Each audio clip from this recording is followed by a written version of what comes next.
Noah's Ark could soon be found, if one group of explorers is to be believed. In the Bible it is claimed the Ark settled on the mountains of Ararat in Turkey after 150 days. In 2010, a group of evangelical Christian explorers claimed to have found traces of the biblical ship on the mountain, but their research was widely dismissed by experts who said it lacked real evidence. Now a California-based Ark hunter believes there is new evidence Mount Ararat is where the Ark and its inhabitants came aground, and the new claims have received similar reception from the scientific community. More than 100 researchers from around the world recently came together as part of a 3-day international symposium on Mount Ararat and Noah's Ark in Ararat in Turkey to see if they can find the Ark's final resting place. My purpose is to visit the sites around the mountain to find clues about catastrophic events in the past, said Professor Raul Esperanti from the Geoscience Research Institute. The Geoscience Research Institute is sponsored by the Seventh-day Adventist Church. On their website it states their mission is to discover and share an understanding of nature and its relationship with the biblical revelation of the Creator God.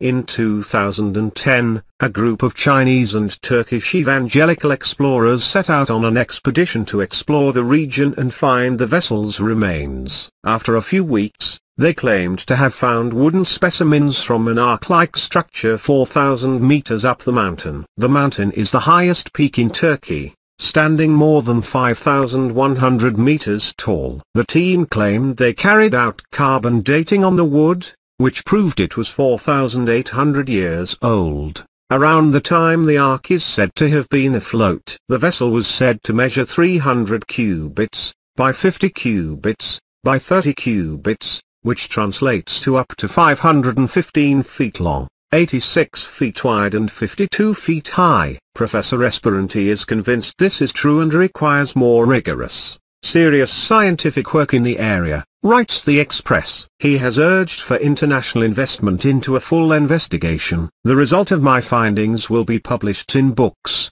publications and journals, but at this point it is too early to know what we are going to find, said Professor Esperanti. Once the scientific community knows about the existence of Noah's Ark in Mount Ararat, we can make it available to the general public. Nicholas Purcell, a lecturer in ancient history at Oxford University, told Mail Online the claims were the usual nonsense. If floodwaters covered Eurasia 12,000 feet deep in 2,800 BC, how did the complex societies of Egypt and Mesopotamia, already many centuries old, keep right on regardless? In the Bible, God commands Noah to build a vast ship, the Ark, capable of saving himself, his family and a representation of the world's animals. God was spurred by the wickedness and corruption of man, vows to send a great cleansing flood. Deeming Noah to be the only righteous man worth saving, God commands him to build a vast ship. According to the Bible,